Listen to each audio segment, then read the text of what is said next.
Hello anime lovers, आप सभी का स्वागत है हमारे इस चैनल पर। आज हम एक नए एनिमे को स्टार्ट करने वाले हैं जिसका नाम है डान द डान, जिसका आप सभी को काफ़ी बेसब्री से इंतज़ार था क्योंकि ये एनिमे काफ़ी हटकर और इंटरेस्टिंग होने वाला है। लेकिन बच्चे लोग इसे ना देखें।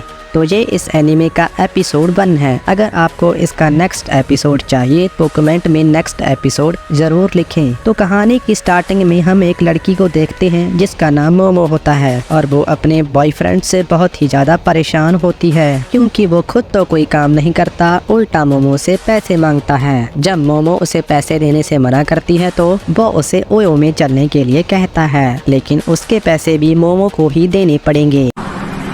कोई तरीका है भीख मांगने का? ये सुनकर मोमो को बहुत ही ज्यादा गुस्सा आ जाता है और वो उसे खींचकर एक लात मारती है, लेकिन वो लड़का बहुत ही ज्यादा स्ट्रॉन्ग था और वो उल्टा मोमो को ही पीटकर उससे ब्रेकअप करके वहाँ से चला जाता है। मोमो ये बात अपनी सहेलियों को बताती है, जिस पर उसकी सहेलियाँ उसे कहती हैं अच्छा ही हुआ, वैसे भी वो लड़का एक नंबर का लीचर था, पता नहीं तुम्हें वो क्यों पसंद आया। जिस पर मोमो उनको बताती है कि वो लड़का मेरे फेवरेट एक्टर केन ताकाकुरा जैसा दिखता था और उसे अच्छी बॉडी वाले लड़के ही पसंद आते हैं। जिस पर उसकी सहेलियां कहती हैं ऐसे लड़के अब दिखना ही बंद हो गए हैं। मोमो अब काफी परेशान थी और वो सोच रही थी कि कब उसे एक अच्छा सा बॉयफ्रेंड मिलेगा जिसके साथ वो ताल से ताल मिला पाएगी। लेकिन तभी वो एक क्लास में देखती है जिसके बच्चे एक भोले वाले लड़के को परेशान कर रहे थे और उसके ऊपर कागज फेंक रहे थे। ये देख मोमो को बिल्कुल भी अच्छा नहीं लगता और वो उस लड़के के पास जाकर बैठ जाती है। तो ये देख वो लड़के घबरा जाते हैं और कागज फेंकना बंद कर देते हैं। जिसके बाद मोमो उस क्लास से बाहर आ जाती है, लेकिन वो लड़का भी मोमो के पीछे आ जाता है क्योंकि उसे लगता है कि मोमो उसे पसंद करती है, इसीलिए उसके पास आकर बैठी थी। तो मोमो उसे कहती है कि तुम्हें कोई गलतफहमी हो गई है, मुझे तुम में जरा सा भी इंटरेस्ट नहीं है। लेकिन फिर भी वो लड़का उसकी एक नहीं सुनता और अपनी मैगजीन के बारे में बताने लगता है और कहता है कि एलियंस और यूएफओ सच में होते हैं, लेकिन सरकार हमें उनके बारे में बिल्कुल भी नहीं बताती। ऐसे काफी सारे सबूत मिले हैं जिनसे ये साबित होता है कि एलियन सच में होते हैं। तो मोमो कहती है मुझे नहीं लगता कि एलियन सच में होते हैं और ना ही उसे उनके बारे में कुछ जानना है। ये कहकर वो वहाँ से जाने लगती है, लेकिन फिर भी वो लड़का मोमो के सामने आकर बड़बड़ करने लगता है, जिससे मोमो बहुत ही ज्यादा गुस्सा हो जाती है और उससे कहती है अपनी बकवास बंद करो, शायद इसीलिए तुम्हारा कोई दोस्त नहीं है और ना ही कभी बन पाएगा। ये सुनकर उस लड़के को बहुत ही ज्यादा बुरा लगता है और उसकी मैगजीन नीचे गिर जाती है। तो मोमो को तुरंत ही रियलाइज होता है कि उसने कुछ ज्यादा ही बोल दिया। वो उसे उसकी मैगजीन देखकर उसे सॉरी कहती है और उसे कहती है उसे नहीं लगता कि एलियन सच में होते हैं, लेकिन भूत प्रेत सच में होते हैं। तो ये सुनकर वो लड़का हंसने लगता है और कहता है भूत जैसी कोई भी चीज नहीं होती, क्या तुम पागल हो गई हो? तो ये सुन मोमो उस पर चढ़ जाती है और वो दोनों लड़ने लगते हैं। मोमो का कहना था कि भूत सच में होते हैं और दूसरी तरफ उस लड़के को लगता है कि सिर्फ एलियन ही सच में होते हैं। दोनों को लड़ते हुए उसकी सहेलियां देख लेती हैं और उनको लगता है कि मोमो को उसका नया बॉयफ्रेंड मिल गया क्योंकि उनकी जोड़ी काफी अच्छी लग रही थी। तो मोमो उस लड़के को चैलेंज करती है कि वो किसी भूतिया जगह पर जाकर दिखाए और अगर उसे वहाँ पर कोई भूत दिखता है तो उसे उसकी चाटनी पड़ेगी। Okay. जिस पर वो लड़का कहता है कि मोमो उसकी बताई जगह पर जाकर दिखाए और अगर उसे वहाँ पर कोई एलियन दिखता है तो उसे उसके पप्पू के दर्शन करने पड़ेंगे।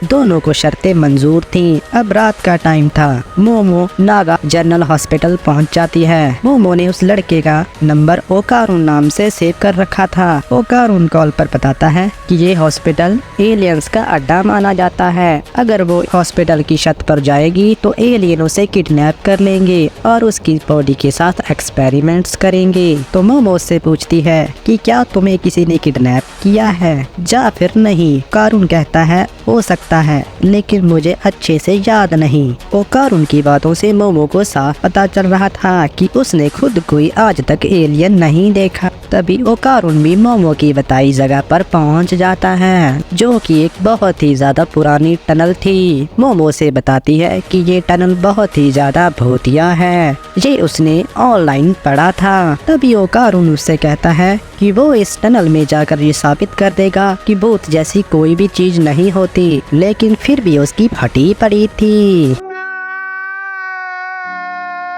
इसीलिए वो गाना गाने लगता है।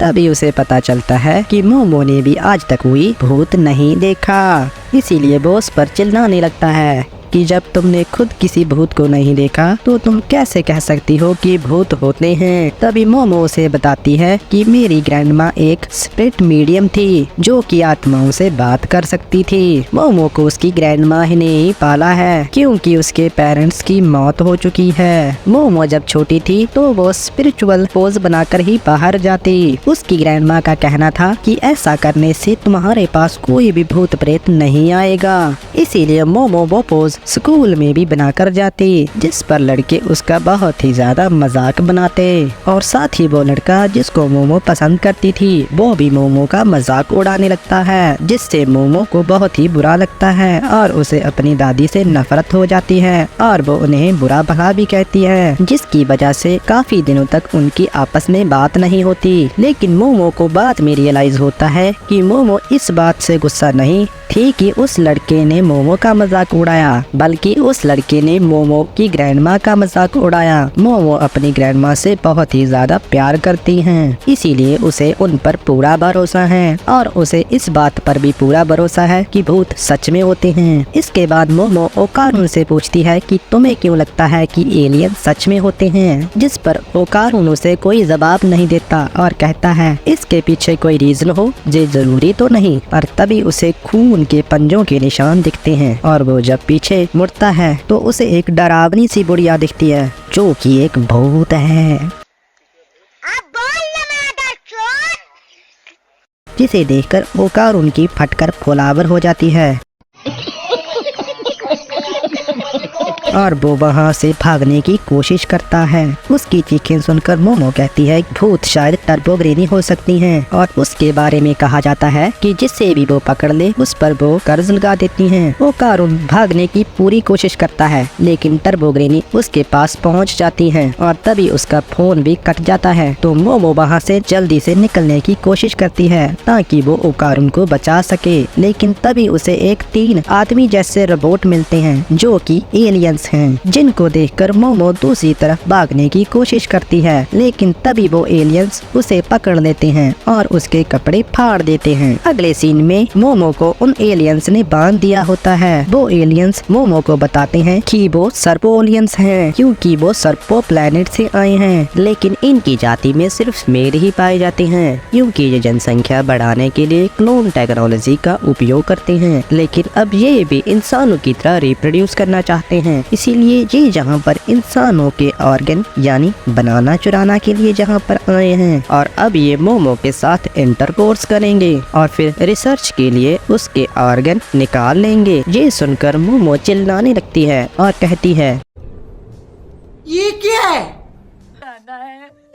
मुझे घर जाना है। जिसके बाद एलियंस उसे हिप्नोटाइज करने की कोशिश करते हैं ताकि वो उनकी हर एक बात माने, लेकिन मोमो दिमागी रूप से काफी मजबूत थी, इसीलिए उनकी पावर का मोमो पर कोई खास असर नहीं पड़ता। जिसके बाद वो मोमो की फ्लावर करने ही वाले थे कि तभी मोमो का फोन बजता है और जैसे ही वो एलियंस उस फोन को उठाता है तो उसे एक जोर की लात पड़ती है और उस फोन से टर्बो ग्रेनी बाहर आने लगती हैं, जो कि उस एलियन के बनाने को छील कर दूर फेंक देती है। और ये भूत और कोई नहीं बल्कि ओकारुन होता है, जिस पर कि टर्बो ग्रेनी का करस लग चुका था। ओकारुन खुद को कंट्रोल नहीं कर पा रहा था क्योंकि टर्बो ग्रेनी ने उस पर अपना कब्जा जमा दिया था। तभी दूसरा एलियन बोलता है कि मोबाइल से टेलीपोर्ट होने की टेक्नोलॉजी तो अभी हमारे पास भी नहीं है, तुम जो भी हो जहाँ से जल्दी से चले जाओ, नहीं तो हम तुम्हारा बनाना ले लेंगे। जिसके बाद वो एलियन ओकारुन पर हमला करने लगते हैं, लेकिन टर्बो ग्रेनी बहुत ही ज्यादा तेज थी, इसीलिए वो उनके हर एक हमले से अपने आप को बचा लेती हैं और वो दूसरे एलियन को मारकर भी उसका बनाना निकाल लेती हैं। अब तीसरा एलियन भी ओकारुन पर हमला करता है, जिसकी वजह से ओकारुन दूर जाकर गिरता है। तभी वो एलियन कहता है, हमने इंसानों पर कभी हमला नहीं किया, इसीलिए तुम चुपचाप हमें अपना बनाना दे दो। जिस पर ओकारुन कहता है, तुम्हें जो भी चाहिए मैं देने के लिए तैयार हूँ। मैं कितने टाइम से एलियंस को देखना चाहता था, क्योंकि उसका कोई दोस्त नहीं था, इसीलिए उसको लगता था कि एलियंस तो उससे जरूर दोस्ती करेंगे। इसीलिए वो हर टाइम आसमान की तरफ देखता रहता और सोचता कि कभी न कभी तो कोई एलियन मेरे पास जरूर आएगा, लेकिन ऐसा कभी नहीं हुआ। क्लास में सभी बच्चे उसे बुली करते हैं और किसी को फर्क नहीं पड़ता कि मैं जिंदा हूँ या मर चुका हूँ, लेकिन सिर्फ मोमो ही उसकी हेल्प के लिए आई, इसीलिए वो उसे कुछ भी नहीं होने देगा। इसीलिए एलियंस को जो भी कुछ करना है ओकारुन के साथ करे और मोमो को वहाँ से जाने दे। मोमो के लिए वो मॉन्स्टर बनने के लिए भी तैयार है। इतना कहकर ओकारुन पर ग्रेनी फिर से हावी हो जाती है। फिर मोमो भी चिल्लाकर कहती है कि तुम इनको दिखा दो कि तुम एक असली मर्द हो, लेकिन फिर से वो एलियन ओकारुन पर हमला करता है, जिसकी वजह से ओकारुन काफी ज्यादा जख्मी हो जाता है। तो मोमो बोलती है, ये तो शुरू होने से पहले ही खत्म हो गया। एलियन फिर से मोमो को हिप्नोटाइज करने लगता है और कहता है, हमें मेल इंसानों से कोई मतलब नहीं। तभी मोमो को अपनी ग्रैंड माँ का फ्लैशबैक आता है, जिसमें वो मोमो को अपनी शक्ति बाहर निकालना सिखा रही थी ताकि वो अपनी रक्षा खुद कर सके। लेकिन मोमो उस रिचुअल को करने से मना कर देती है, क्योंकि ऐसा करने से बच्चे उसका मजाक उड़ाते हैं, जिसकी वजह से मोमो अपनी ग्रैंड माँ से झगड़ा कर लेती हैं और उनसे कहती हैं कि आप नकली की सेपरेट मीडियम हो। मोमो सोचती है कि ये सब बातें उसे अब क्यों याद आ रही हैं। अब मोमो ध्यान लगाकर वैसा ही करने लगती है जैसा उसकी दादी ने उसे सिखाया था, जिसकी वजह से उसके अंदर साइकिंग पावर आ जाती है और वो उस टेबल को तोड़कर आजाद हो जाती है। ये देखकर ओकारुन पूरी तरह से चौंक जाता है और मोमो को भी यकीन नहीं होता कि उसके अंदर साइकिंग पावर्स थी। अब वो तीनों एलियन मोमो के सामने बच्चे लग रहे थे। मोमो अब ये समझ जाती है कि उसकी दादी सच में एक स्प्लिट मीडियम थी। मोमो उनको थैंक यू बोलती है और उस एलियन को एक जोरदार लात मारती है, जो कि इतनी ज्यादा पावरफुल थी कि वो एलियन यूएफओ को तोड़कर बाहर जाकर गिरता है। अब वो यूएफओ भी टूट गया था, इसीलिए वो नीचे गिरने लगता है। मोमो देखती है कि टर्बो ग्रेनी ने ओकारुन पर अपना पूरा कब्जा जमा लिया है, इसीलिए वो मोमो को भी काटने आता है, लेकिन मोमो अपनी पावर से टर्बो ग्रेनी को ओकारुन से अलग कर देती है। तभी टर्बो ग्रेनी उनसे कहती है कि उसने इस लड़के की दोनों गोटियां निकाल ली हैं और जब तक उसके पास 2 गोटियां रहेंगी ओकारुन पर करस लगा रहेगा। अगर वो लोग उसे मुक्त करना चाहते हैं तो उनको ग्रेनी के साथ उसी टनल में आकर लड़ना होगा। इतना कहकर ग्रेनी वहाँ से गायब हो जाती है और यूएफओ भी नीचे गिर जाता है, लेकिन मोमो ओकारुन को लेकर बाहर आ जाती है। दोनों अब सही और गलत साबित हो गए थे, क्योंकि भूत भी होती हैं और एलियंस भी। मोमो को एलियंस ने किडनैप किया और वहीं ओकारुन को भूत ने करस लगा दिया। मोमो की साइकिंग पावर की वजह से ही ओकारुन अभी तक नॉर्मल है। अगर वो अपनी पावर हटा लेती है तो ओकारुन फिर से ग्रेनी में बदल जाएगा। ओकारुन मोमो से कहता है कि वो उस टनल में जा रहा है, क्योंकि ग्रेनी के साथ लड़ने के बाद ही वो नॉर्मल हो पाएगा। वो अपने कपड़े उतारकर मोमो को दे देता है ताकि वो उनको पहनकर घर चली जाए। तभी मोमो उससे कहती है कि मैं तुम्हारे साथ चलूंगी तुम्हारी मदद करने के लिए। इतना कहकर वो उसके साथ चलने लगती है। ओकारुन कहता है, फिर भी ये कपड़े तो तुम पहन ही लो, नहीं तो वो ठीक से फोकस नहीं कर पाएगा। ये सुनकर मोमो का दिल जोरों से धड़कने लगता है, क्योंकि ये लाइन एक बार ताकाकोरा ने भी मारी थी, लेकिन मुझे तो उस लड़के का नाम तक नहीं पता। तभी वो उसका नाम पूछती है तो ओकारुन बताता है कि मेरा नाम कैन ताकाकोरा है। जो सुन मोमो के होश उड़ जाते हैं और उसके पीछे पड़ा यूएफओ ब्लास्ट हो जाता है और ये एपिसोड 1 यहीं पर एंड हो जाता है। दोस्तों, आपको ये एनिमे कैसा लग रहा है? पर्सनली बताऊं तो ये एनिमे मुझे काफी अच्छा लग रहा है। अगर आपको इसका नेक्स्ट एपिसोड चाहिए तो कमेंट में नेक्स्ट एपिसोड जरूर लिखें। मैं मिलता हूं आपको इसके अगले पार्ट में। Thanks for watching.